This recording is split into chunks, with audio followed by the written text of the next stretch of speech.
Takže vás zdravím. Budeme skúsiť zapáliť oheň pomocou uhlíkového kresadla, ktoré je vlastne vyrobené z uhlíkového pilníka a obidve strany sú vykalené. Približne takto je opracovaný. Namiesto pazúrika použijeme kremeň, ktorý vlastne tiež, keď má pekné ostré hrany, hádže iskry. A ďalej tu máme zuholnatenú látku klasickú, ktorá sa dá jednoducho vyrobiť. Takže to vyskúšame.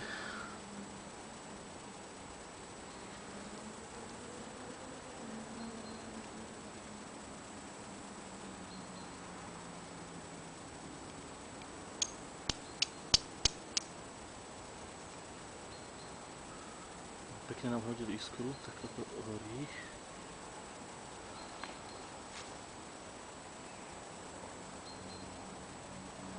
No a tu máme práchno, ktorom zapálime vlastne tento oheň.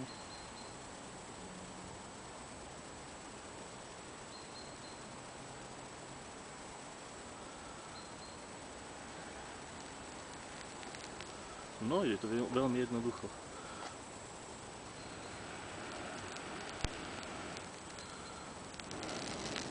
No, horíme.